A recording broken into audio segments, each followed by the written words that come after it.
بسم اللہ الرحمن الرحیم۔ السلام علیکم ناظرین، ویڈیو شروع کرنے سے پہلے یا جس موضوع کے اوپر بات کرنے کے لیے میں آپ سے مخاطب ہوا ہوں اس سے قبل میں اس بات کی میں معذرت چاہتا ہوں کہ ابھی اس وقت آپ کے میرے جو ساؤنڈ ہے اس کے پیچھے شور بھی آ رہا ہوگا گاڑیوں کا بھی۔ اس کی ایک خاص وجہ یہ ہے کہ ابھی میں ٹریولنگ کر رہا تھا، ابھی میں اسلام آباد کے کشمیر ہائی وے پہ کھڑا ہوں، اور جو آج سارا دن اسلام آباد ہائی کورٹ میں جو کچھ ہوتا رہا، بہت ساری چیزیں جو ہیں وہ رپورٹس ہوئی ہیں میڈیا پہ اور چیزیں چل بھی رہی ہیں، لیکن انسان کی اپنی ایک آبزرویشن ہوتی ہے کہ ہو کیا رہا ہے، چل کیا رہا ہے۔ تو اس حوالے سے جو چیزیں میں نے آبزرو کی وہ میرا بار بار دل کر رہا تھا کہ میں آپ سے مخاطب ہوں، آپ تک یہ بات پہنچاؤں۔ بہرحال سب سے پہلے میں بات کرنا چاہوں گا کہ آج اسلام آباد ہائی کورٹ میں مریم نواز اور کیپٹن صفدر ان کی اپیلوں کے اوپر سماعت تھی۔ کون سی اپیلیں تھیں؟ یہ ایون فیلڈ ریفرنس ہے، پاناما کیس میں ایک ریفرنس فائل کیا گیا تھا نیب کی جانب سے، اس میں ایک ایون فیلڈ ریفرنس تھا۔ ایون فیلڈ ریفرنس جو نیب کی جانب سے دائر کیا گیا تھا، اس کے بعد میں سزا ہوئی مریم نواز کو، کیپٹن صفدر کو، لیکن اس کے اوپر پھر اپیلیں سامنے آئی۔ جج ارشد ملک کی جانب سے جو اعتراف سامنے آئے تھے، جو مبینہ ویڈیو سامنے آئے تھے، پھر شوکت عزیز صدیقی کی جانب سے یہ باتیں سامنے آئی تھی کہ مجھے ISI نے کیا تھا، اپروچ کیا تھا اور ان کی جانب سے یہ کہا گیا تھا کہ ایسے فیصلے کیے جائیں۔ ان کچھ باتوں کو بنیاد بنا کر مریم نواز اور کیپٹن صفدر جو ہیں انہوں نے اپیلیں دائر کی ہوئی ہیں کہ ہماری سزا کو معطل کیا جائے، ختم کیا جائے، منسوخ کیا جائے۔ تو اس کے اوپر ساری بات چیت چل رہی تھی، اور آج 2 رکنی بینچ تھا، جناب محسن اختر کیانی صاحب تھے اور عامر فاروق صاحب تھے۔ ان 2 ججز پر مشتمل یہ بینچ تھا، اور آج کی سماعت یہ تقریباً 1:15 بجے شروع ہونا تھی۔ جب مریم نواز ابھی تک ہائی کورٹ میں نہیں آئی تھی، بہت سارے جو MNAs تھے، MPs بھی آپ کہہ لیں، جو اسلام آباد کے لوکل بھی جو ان کے رہنما تھے UC لیول کے، وہ بھی پہنچے ہوئے تھے۔ اور ایک بات جو تھی وہ یہ کہ میڈیا مینجمنٹ مسلم لیگ نون کی جانب سے بڑی تگڑی دیکھی جاتی ہے کہ وہ کیسے مینج کرتے ہیں۔ احسن اقبال صاحب اور نوشینہ افتخار صاحبہ یہ تقریباً 11 سوا 11 بجے پہنچ چکے تھے، اور ان کی جانب سے بھی ملاقاتوں کا سلسلہ یہاں پر جاری تھا اسلام آباد ہائی کورٹ میں۔ بہرحال تقریباً 1 بجے سماعت شروع ہوئی، اور سوا 1 بجے سماعت شروع ہوئی، 1:45 بجے مریم نواز صاحبہ جو وہ پہنچی اسلام آباد ہائی کورٹ میں۔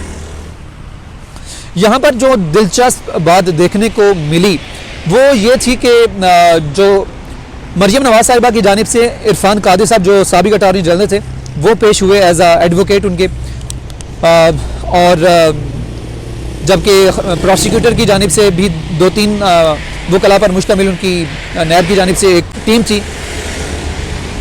دونوں ججز جب سماعت شروع ہوئی، عرفان قادری صاحب نے ایک بڑی لمبی تمہید باندھی، وہ ساری چیزیں گنوائی گئی کہ کیسے یہ کیس ہوا، کیسے اس کے اوپر جرا ہوئی، JIT میں ہوئی، اور کرتے کراتے پھر جب بات آئی نیب کی ٹیم کی اوپر تو نیب کی ٹیم اس طرح سے سوالات کا جواب نہیں دے سکی جو ججز سے ان کے جو ریمارکس سامنے آتے رہے بار بار، اس سے محسوس یہی ہو رہا تھا کہ نیب کی ٹیم کی تیاری نہیں تھی۔ بات چل پڑی تھی اس کیلبری فاؤنڈ کی جو 2006 جس کو بنیاد بنا کر نااہل کیا گیا تھا، اور اس پر سوال کیا گیا نیب کی ٹیم کو، لیکن نیب کی ٹیم ایک ہی لیٹر لے کر آئی ہوئی تھی۔ نیب کی جانب سے برٹش آئی ورژن کا ایک لیٹر تھا، اسی کو بار بار وہ پڑھتے جا رہے تھے، اور اس پر معزز ججز نے برہمی کا اظہار بھی کیا کہ ہم جو سوال آپ سے پوچھ رہے ہیں آپ اس کا جواب دینے کی بجائے آپ یہ کیے جا رہے ہیں۔ بہرحال پھر ججز نے نیب کو اگلی تاریخ دیتے ہوئے تیاری کرنے کا کہا کہ اگلی بار جب آپ آئیں تو آپ تیاری کر کے آئیے گا۔ اس کے بعد مریم نواز اس ساری تقریباً 2-2.5 گھنٹے کی یہ سماعت ہوئی۔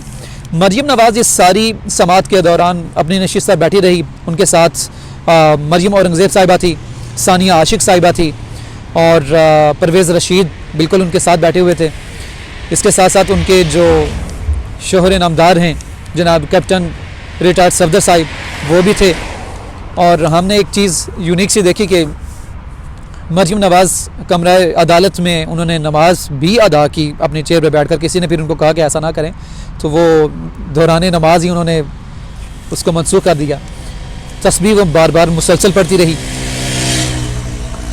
بات جو محسوس ہوئی اس ساری سماعت کے دوران اور پھر جب مریم نواز صاحبہ کی جانب سے یہ گفتگو کی گئی, پریس کانفرنس کی گئی, اس سے کہیں نہ کہیں ایسا محسوس ہو رہا تھا کہ مریم نواز صاحبہ کی جو باڈی لینگویج تھی اور ایسا لگ رہا تھا کہ کہیں نہ کہیں ریلیف جو ہے نا وہ آتا ہوا نظر آ رہا تھا, ملتا ہوا نظر آ رہا تھا کہ ہو سکتا ہے کہ اگلی 1-2 سماعتوں میں مریم نواز صاحبہ کی جو سزا ہے اس کو معطل کر دیا جائے. مطلب کہ یہ میری ایک اپنی آبزرویشن ہے جو آج ساری سماعت کے دوران میں نے آبزرو کیا.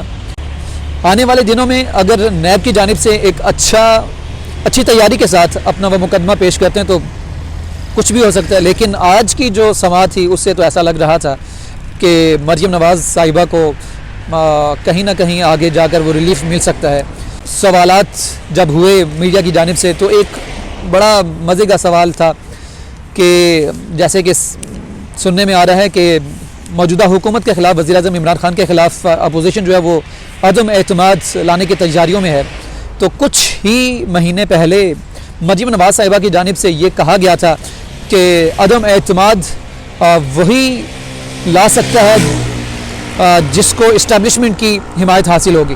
تو آج ہمارے ایک دوست ہیں عثمان گجر صاحب, تو ان کی جانب سے یہ سوال کیا گیا کہ آپ ہی کا یہ بیانیہ تھا, آپ ہی کا ایک قول تھا, فرمان تھا کہ جب تک اسٹیبلشمنٹ انوالو نہیں ہوگی عدم اعتماد کامیاب نہیں ہو پائے گی. تو ابھی کیا آپ کو کہیں نہ کہیں سے اشارہ مل گیا ہے کہ اب اعتماد آپ تحریک عدم اعتماد آپ لے آئیں اور وہ کامیاب ہو جائے گی؟ تو اس پر مریم نواز صاحبہ نے یہ کہا کہ ہمارے جو فوجی بھائی ہیں, ہماری جو اسٹیبلشمنٹ ہے وہ بھی اس حکومت سے تنگ آ چکی ہے, تو وہ بھی چاہتے ہیں کہ اس حکومت کو چلتا کیا جائے. ایک بہت بڑی بات انہوں نے آن کیمرہ کہہ دی. اور اب آنے والے وقتوں میں آنے والا وقت ہی بتائے گا کہ کیا صورتحال یہ ساری سچویشن ہوگی. اس میں شہباز شریف صاحب جو ہیں وہ بھی, ان کا بھی کیس چل رہا ہے لاہور میں, کیا وہ بھی اپنے ان کیسی سے بری ہو پائیں گے اگر ان کو سزا ہو گئی؟ تو اپوزیشن کی جانب سے کون سا ایسا بندہ ہوگا جو وزیر اعظم کا امیدوار سامنے آئے گا؟ سننے میں تو یہ بھی آ رہا تھا کہ آصف علی زرداری کو یہ پیشکش کی گئی اپوزیشن کی جانب سے کہ آپ وزیر اعظم کی کرسی سنبھال لیں. اس حوالے سے مزید کیا رخ اختیار کرتی ہیں یہ شہر اقتدار کی ہوائیں فضائیں, یہ آنے والے وقت ہی بتائے گا. ابھی تقریباً 1.5 سال تو ہے عمران خان صاحب کی حکومت میں. لیٹس سی کہ کیا ہوتا ہے. اگلے ٹاپک تک مجھے دیجیے اجازت. اللہ حافظ.